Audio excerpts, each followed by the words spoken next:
The beach, the waves, the sand, the... Jellyfish?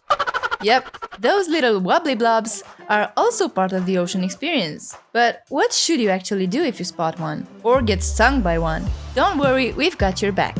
Let's talk about jellyfish encounters, how to stay safe, and what to do if you end up with an accidental sting.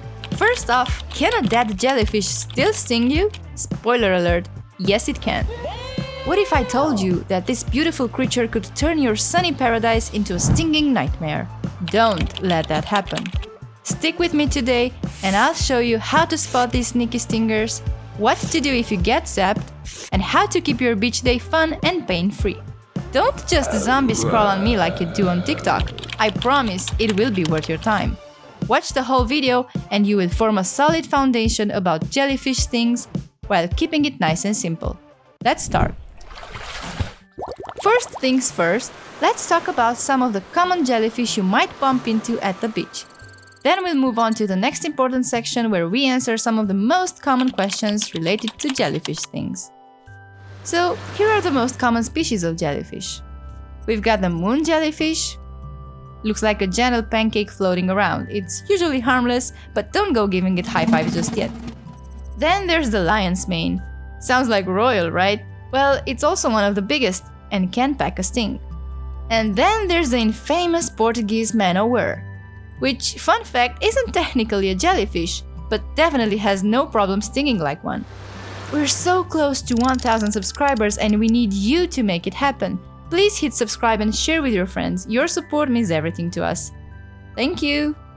Now, let's quickly answer the most common questions you may have. When do jellyfish make their grand appearance? They tend to be more common during warmer months when the water temperature rises. So summer is pretty much jellyfish season. Why? It's not because they love beach weather or they are on vacation, but because temperature affects their reproduction cycles. Warmer waters help them thrive. Plus, it boosts plankton growth, their favorite treat. Okay, so can jellyfish sting you? Absolutely. Even if you think they're just chilling, their tentacles can still fire off stingers if you get too close. Jellyfish tentacles are covered in nematocysts, microscopic, spring-loaded cells that release venom when triggered. In this case, when it touches your skin. Can a dead jellyfish still sting you? Drumroll please! Yes, it absolutely can. Even after it's floated off from the big ocean into the sky, their tentacles can still deliver a sting. How? As I said earlier, jellyfish tentacles contain specialized cells called nematocysts that are like tiny harpoons filled with venom. Even after the jellyfish dies, these cells can remain active for several hours, ready to spring into action if they come in contact with skin. So, careful! Now you might be wondering, what happens if I touch a dead jellyfish? You could end up with a nasty surprise sting, but it's unlikely to be severe.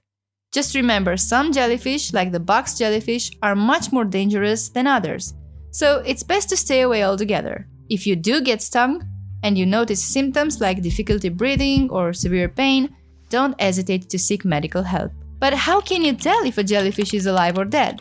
A live jellyfish usually appears more vibrant and is pulsating rhythmically as it moves through the water. If it's washed up on the beach and looks like shriveled or discolored, it's likely dead. However, don't take any chances, just keep your distance. And finally, can you touch a jellyfish without getting stung? Technically yes, but it's a risky game. If you are not a marine biologist or next to someone who knows jellyfish anatomy really well, it's best not to take the risk. The top part, called the bell, usually has fewer stinging cells than the tentacles. But here's the catch. Some jellyfish species still have stingers on the bell, and it's easy to accidentally brush against the tentacles. Plus, they're slippery.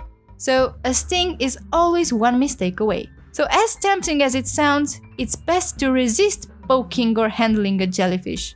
Let's keep it safe. Look, don't touch. So what should you do if you or a friend gets stung? First, get out of the water. More jellyfish could be lurking nearby and you don't want to risk a double sting situation. Now, it's going to sting. When those tentacles touch your skin, the nematocysts release venom designed to immobilize small prey. For us, it's more like an irritating, burning pain. but it's made up of proteins that can affect nerves and skin cells. That's why it hurts so bad. Next, you'll want to gently remove any visible tentacles still stuck to your skin. Avoid using bare hands unless you're really into the whole stinging yourself again thing. Instead, use a pair of tweezers or something similar. Also keep in mind not to rinse with fresh water. Trust me on this. Fresh water can cause the stingers to release even more venom. Instead, rinse with seawater, which is closer to the jellyfish's natural environment and won't make things worse.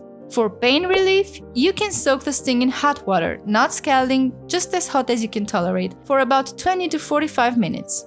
Why hot water? It's thought to break down the venom proteins, much like cooking an egg makes it solidify. If you don't have access to hot water, a heat pack can do the trick. And no, you don't need someone to pee on you. Seriously, that's a myth.